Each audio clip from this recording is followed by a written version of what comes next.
नमस्कार, मैं अंजना और आप देख रहे हैं खाकी वर्दी। आइए रुक करते हैं आज की बड़ी खबर की ओर।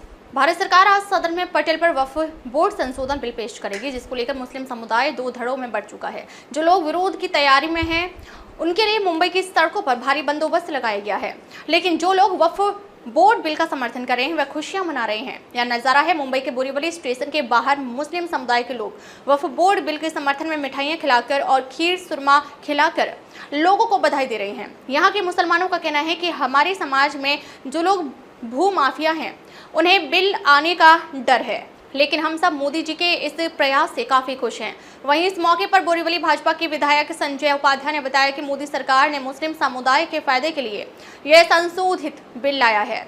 इसमें किसी को डरने की जरूरत नहीं है। कांग्रेस ने अब तक लोगों को डराकर इस बिल का फायदा उठा। लोकसभा में बुधवार को विभिन्न विपक्षी दलों के सदस्यों के कड़ी विरोध के बीच वक्फ यानी संशोधन विधेयक 2025 को पारित कर दिया, जिसमें वक्फ यानी संशोधन विधेयक पिछले साल 8 अगस्त को लोकसभा में पेश किए जाने के बाद 8 अगस्त 2024 को संयुक्त संसदीय समिति यानी जेपीसी को भेजा गया था। केंद्रीय मंत्रिमंडल ने बैठक में संसदीय संयुक्त समिति द्वारा प्रस्तावित 14 संशोधनों को अपनी मंजूरी दी। इस विधेयक के समर्थन में 288 वोट पड़े, जबकि 232 सांसदों ने इसके खिलाफ मतदान किया। भाजपा सांसद जगदम्बिका पाल की अध्यक्षता वाली जेपीसी की रिपोर्ट विपक्षी दलों के हंगामे और वॉकआउट के बीच गत 13 फरवरी को संसद में पेश की गई थी। केंद्रीय मंत्रिमंडल की मंजूरी के बाद अब विधेयक बजट सत्र के दूसरे भाग के दौरान संसद में प्रस्तुत किए जाने की संभावना है। बजट सत्र का दूसरा चरण 10 मार्च से 4 अप्रैल तक प्रस्तावित है। भाजपा के कई शीर्ष नेताओं ने दावा किया है कि इस सत्र के दौरान ही विधेयक पारित होने की संभावना है। जेपीसी की 655 पृष्ठ वाली इस रिपोर्ट में भारतीय जनता पार्टी यानी भाजपा के सदस्यों द्वारा दिए गए सुझाव समाहित थे।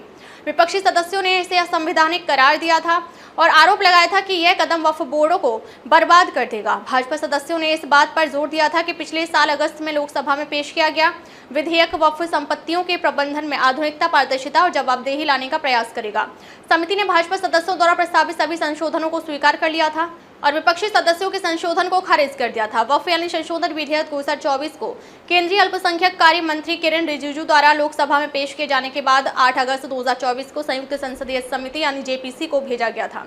विधेयक का उद्देश्य वक्फ संपत्तियों को विनियमित और प्रबंधित करने से जुड़े मुद्दों और चुनौतियों का समाधान करने के लिए वक्फ अधिनियम